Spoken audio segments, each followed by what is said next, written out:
હે પાર્થ, મારે આ ત્રણેય લોકમાં ન તો કશું કર્તવ્ય છે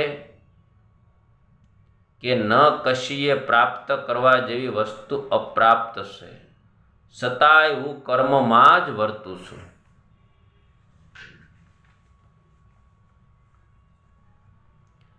કેમ કે હે પાર્થ, જો કદાચ હું સાવધાન થઈને કર્મોમાં ન વર્તું તો ભારે હાનિ થઈ જાય. કારણ કે માણસો બધી જ રીતે મારા જ માર્ગનું અનુસરણ કરે છે.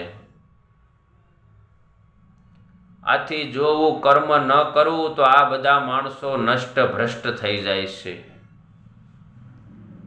અને હું સંહારપણાનો કરનાર બનું તથા આખી પ્રજાને નષ્ટ કરનારો બનું. માટે હે ભારત, કર્મમાં આસક્ત થયેલા અજ્ઞાની જનો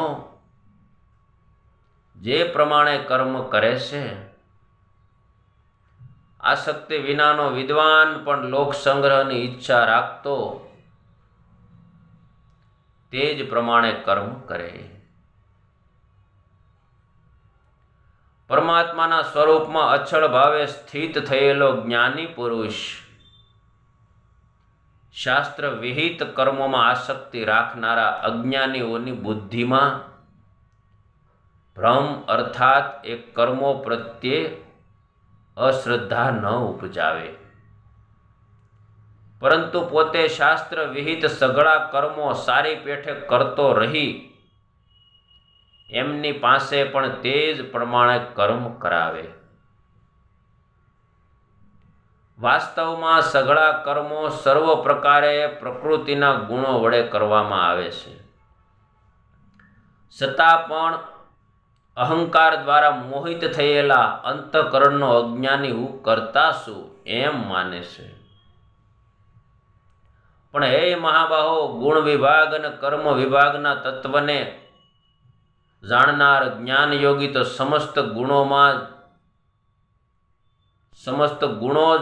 ગુણોમાં વર્તી રહ્યા છે એમ સમજીને એમનામાં આસક્ત નથી થતો. કૃષ્ણ પરમાત્મા.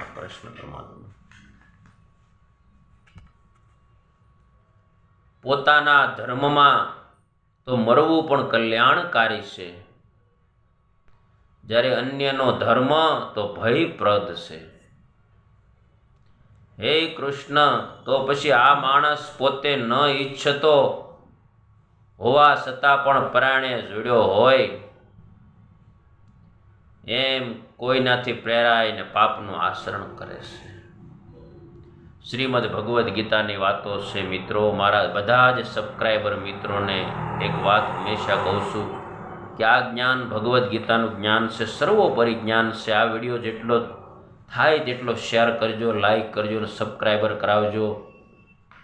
આવી જ્ઞાનની વાતો તમને રોજ મળતી રહેશે કાયમ માટે શ્રીમદ ભગવદ્ ગીતાની મિત્રો.